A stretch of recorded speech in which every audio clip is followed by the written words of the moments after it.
Hello, this is Teardrop Outdoors and welcome to another video. I can't believe it, but it's already been 2 years since I completed my do-it-yourself teardrop camper. And during that period of time, I've camped out in it about 15 times, which comes out to me camping in it about every month and a half. And I've towed it about 3,000 miles all over the state of Alabama, camping in really remote sites off the grid and also camping in state parks. So what I want to do in today's video is just give you a 2-year review. A review of how I've been using it, a review of how it's held up, a review of things that I still like about it and glad I did, and maybe even talk about some things that if I had to do it all over again, what I would change if I were to build another one. And I think it's going to be important, especially for anybody out there that's building a teardrop camper, to kind of get some information from someone who's built one and actually used it for 2 years. So let's go ahead and start the review. So first off, let's talk about the trailer bed itself. It's an old Harbor Freight trailer, utility trailer that I bought used. And I took it all apart and really put it all back together again. I replaced the tires with better tires that I purchased from E-Trailer that I can actually go 65 miles an hour on this tire where I couldn't on regular tire trailers. I bought new bearings and repacked those. The trailer itself was a little wobbly, so I was kind of concerned about that. So I had some L steel brackets that I welded in place and to give it to them support. And I supported the tongue also. And this particular trailer was a folding trailer where the actual tongue would fold up under it, so for storage. Not only is it still bolted, but I also welded that together too so it wasn't moved, because I'm never going to fold it, of course. So number one, has it held up? Yeah, it's held up and it's done a wonderful job. Like I said, I've towed it 3,000 miles. Every time I tow it, I feel more confident. I've never have a problem with any type of wobbling or bumping or anything else. The only thing I would suggest is make sure you keep your tires properly inflated. I think that's done very well and actually improved or kept the towing aspect of it great. Now, if I had it all over again to do, would I still purchase a Harbor Freight trailer that's been used or new and use it? And the answer is probably not.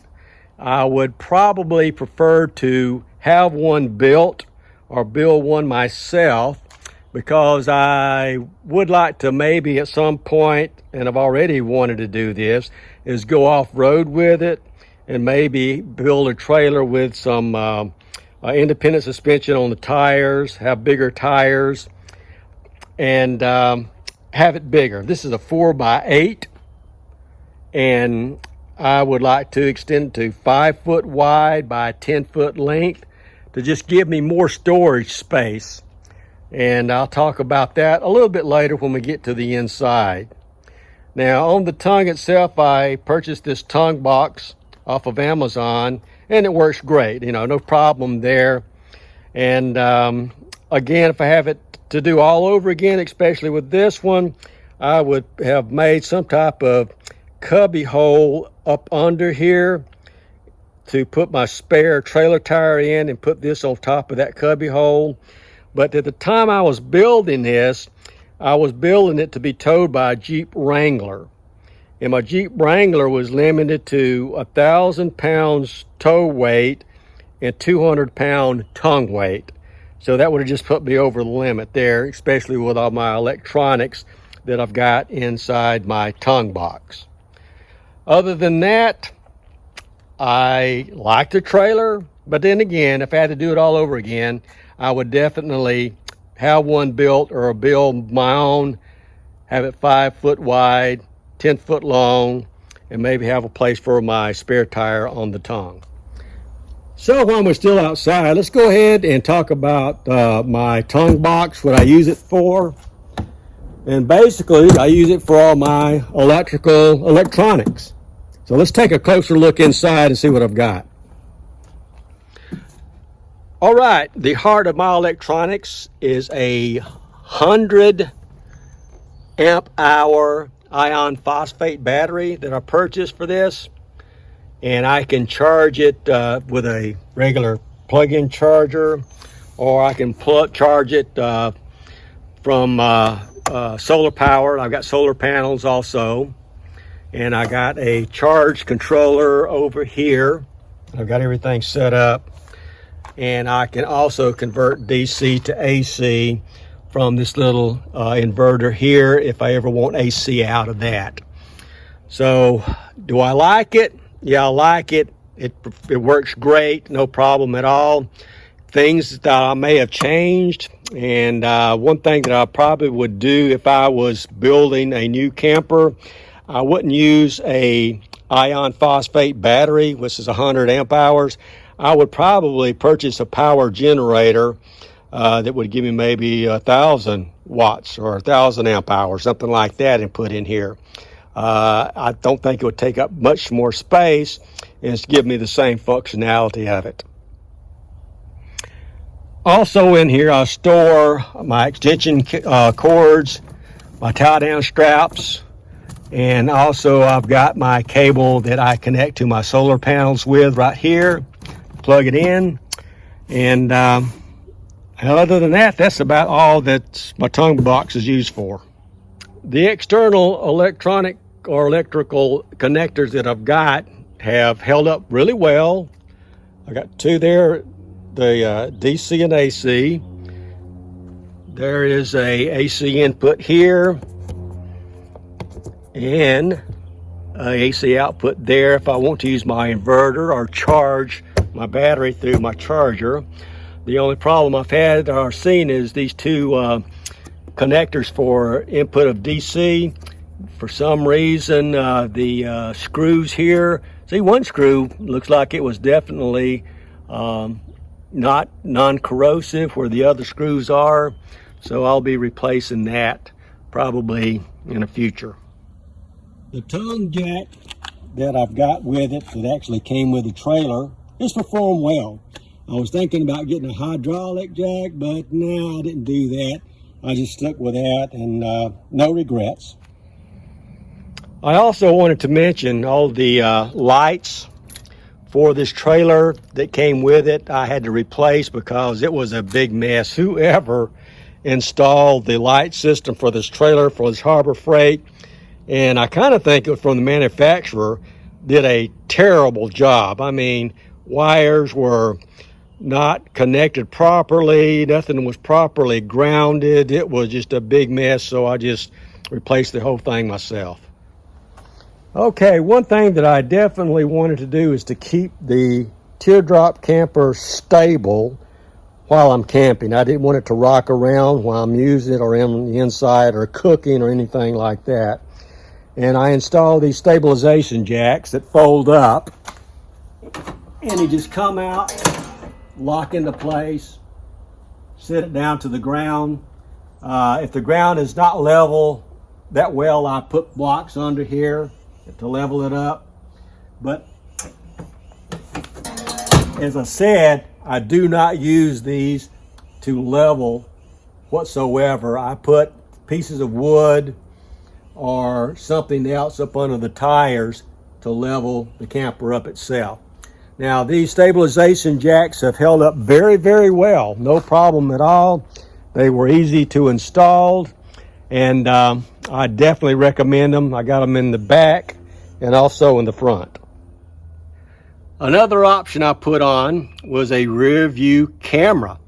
It's wireless, and I've got the screen that I've got mounted in the 4Runner or my tow vehicle, and I definitely recommend to get a rear view camera. It works great. I haven't had a problem at all with it. So definitely get one of those. Now, if you recall in my build videos, I chose to use poor man's fiberglass for the outside and latex paint. And I have no regrets whatsoever. It's held up very, very nice. It's been in rain. I've towed it through on wet roads, no problem at all. So I do recommend, you know, if you want to save a little money instead of using fiberglass, use poor man's fiberglass, but make sure you do it right. Watch plenty of videos of people doing it, of how they use the poor man's fiberglass, and make sure that you got a good idea before you start, and maybe even experiment a little bit before you actually do the outside. My experimentation is that I used or put poor man's fiberglass under the bottom of the trailer just to start with, and I learned a lot by doing that before I finally sealed it with marine grade paint. So poor man's fiberglass, try it. I think you'll like it. Okay, before we go on the inside, let's talk about the doors that I purchased. I purchased these doors. They were probably the most expensive purchase of the whole build. Do I regret getting them? No, I do not. I love these doors. They come with a deadbolt and a regular lock on the handle. I haven't had a problem whatsoever with it. The window slides up. I got a screen. They work great. They fit great. Like I said, everything is sealed great. All I would recommend is if you get these, take your time, measure, make sure everything's going to fit, and make sure you definitely weatherproof it. And this door, I expect it to last for many, many years. A couple more things before we get to the inside of the Teardrop itself is I did use a hurricane hinge for my galley. And I don't know what else I really could have used. It's held up so far. I haven't had a leak whatsoever. The hatch itself has held up great, and we'll talk about that a little bit more in a minute.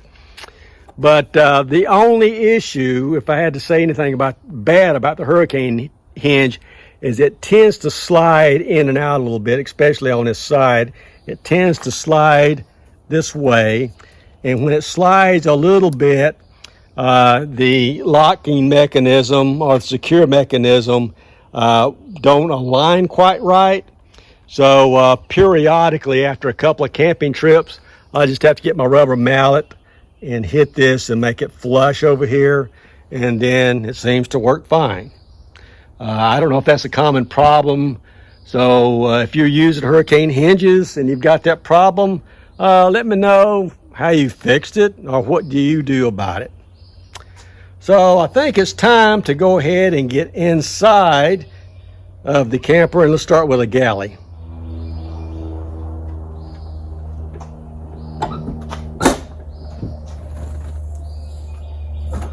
All right, in the galley, let's start with the hatch. I built this myself during the build process, put myself some DC lights in there.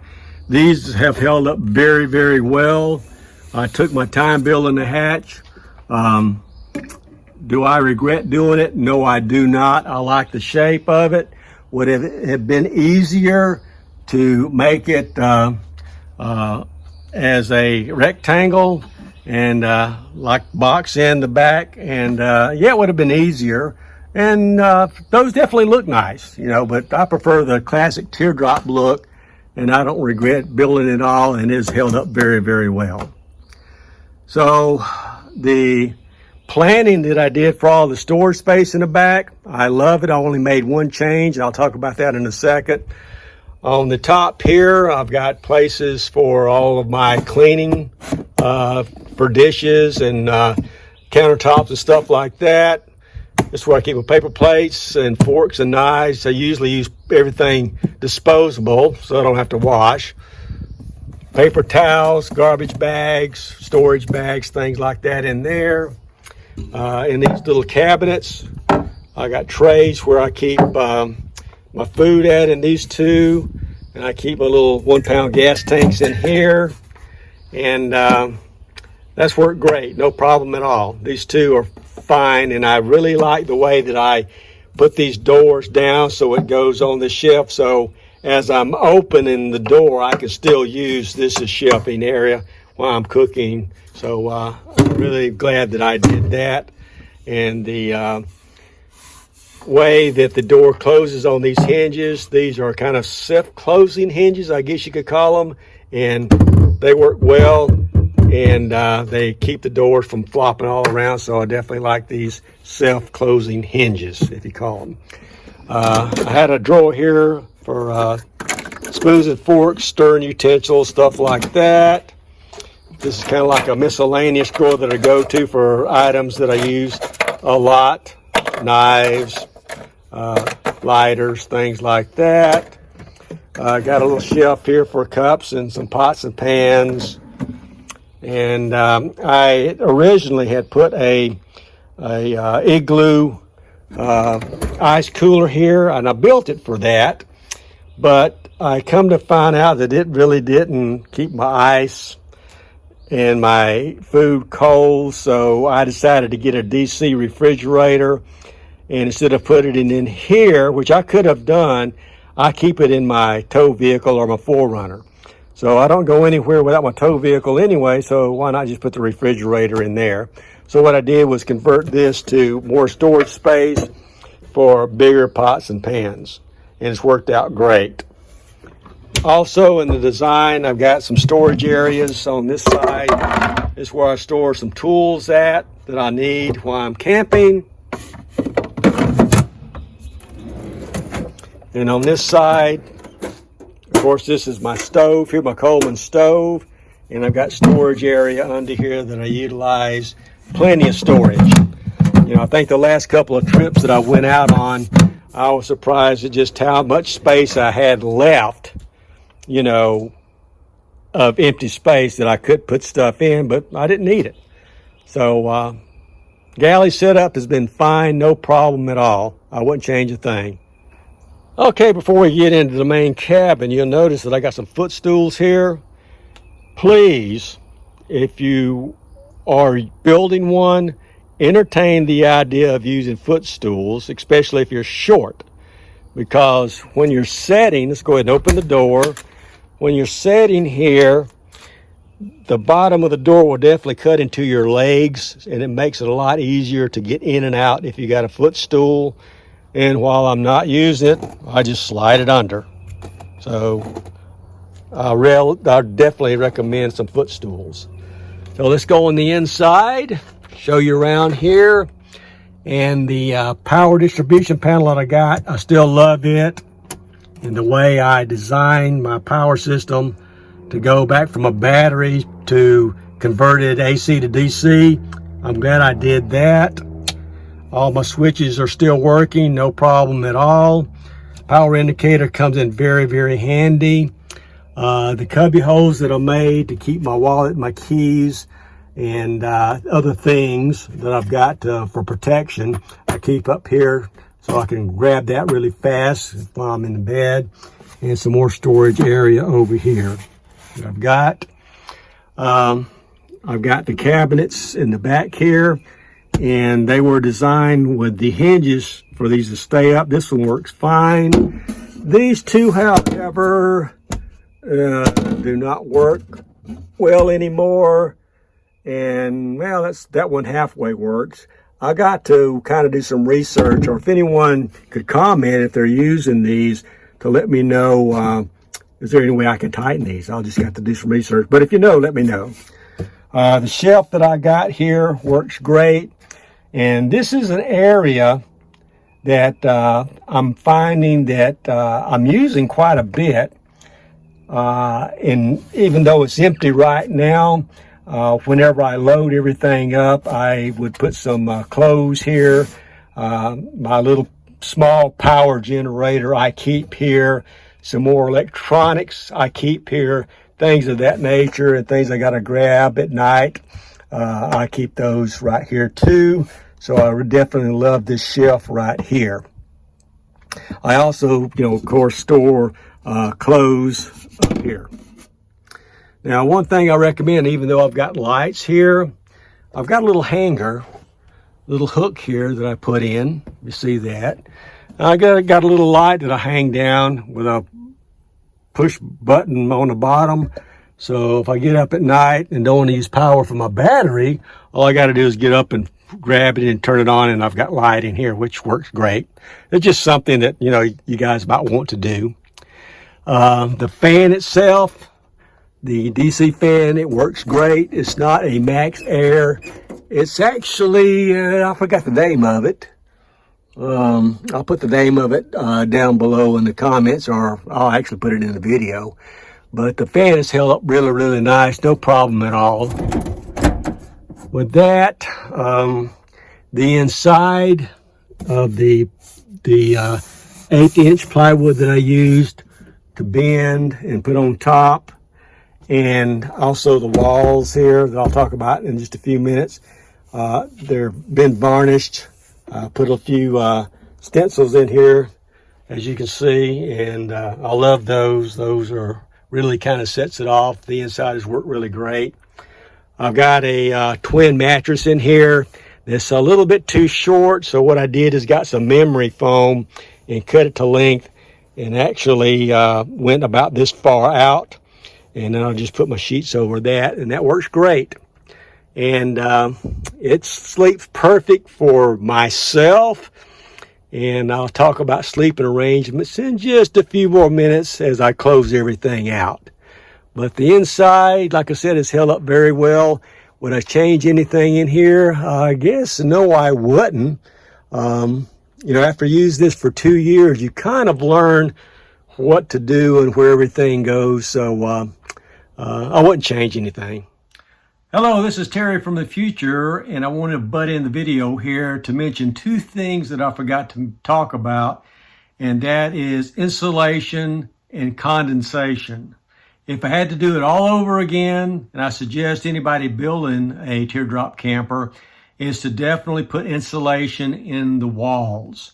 Instead, what I did was put a 1/2" plywood with a 1/4" piece of plywood together to make my walls, and give me just 3/4 inch of plywood. That's it. If I had to do it over again with a 5-foot wide trailer, I would have had probably a 2x1 studs in the middle and did some insulation. Now, as far as condensation, I do have condensation, and what I do to minimize that is open windows at night if it's not too cold. And even with insulation, I think it might help, but I've seen too many videos where even with some insulation inside the walls, you're still going to have condensation, and you're just going to have to live with it or manage it the best way you possibly can. So for insulation, I think it's a good thing, especially on those cold nights when it dips below freezing. I think you can really tell the difference. So that's basically a review of my teardrop camper after using it for 2 years. But there's a few more points that I want to make before I stop the video. One point is that I made earlier is that I don't maybe use it as much as I expected to.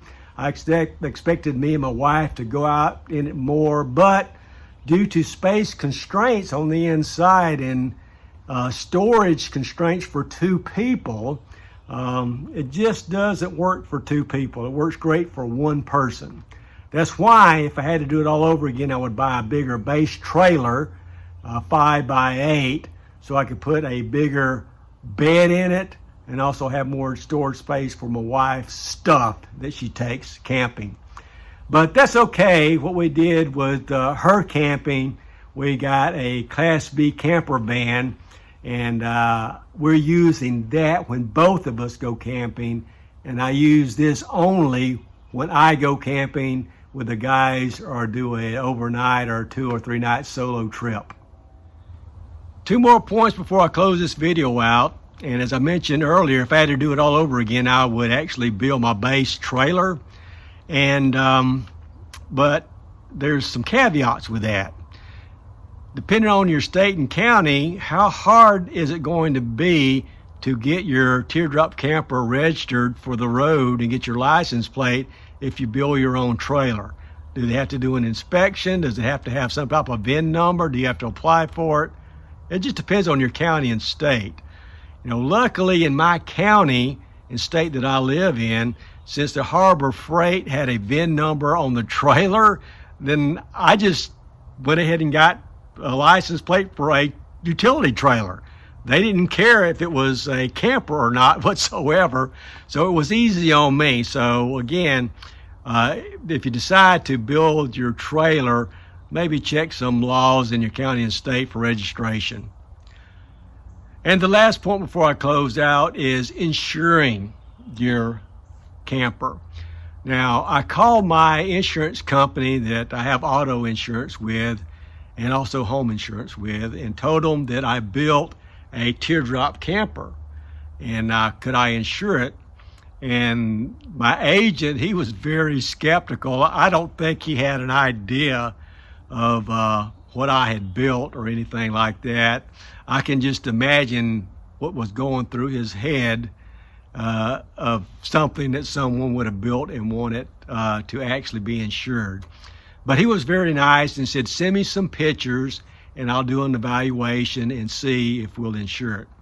So I took pictures of everything, sent him those pictures, and he called me back after I emailed them to him. He said, oh, I didn't know that your Teardrop camper turned out so nice. We'll definitely insure it. And I got this insured for $10,000. Now, does it cover the cost of if I had to rebuild these days? Probably not, but at least it did cover the amount of money by several $1,000s on what I spent to build it. So I recommend you insure it, check with your insurance agent, shop around, and you can get it insured. Well, this video is finally coming to an end. I hope that wasn't too long. I have no idea how long this video is going to be, but thanks for sticking around and watching it to the end. I hope you learned something, especially for those people who have watched my build series and have given me comments throughout the years, actually from starting the build until today, of the people who's actually building their Teardrop campers and asking me questions about things that I would change or how to do things. And I encourage you to contact me if you're building one or thinking about building a Teardrop camper. Not only me, but there's plenty of people out there that build their own Teardrop campers that would be more than happy to help you with your build or answer any question you may have. So all that being said, hope you enjoyed the video. Please like, comment, share, subscribe, hit that notification button, and I will see you guys in the next video. Thanks. County, but since there's a train coming, I think I'm going to have to redo this again because there's always... Well, I hope you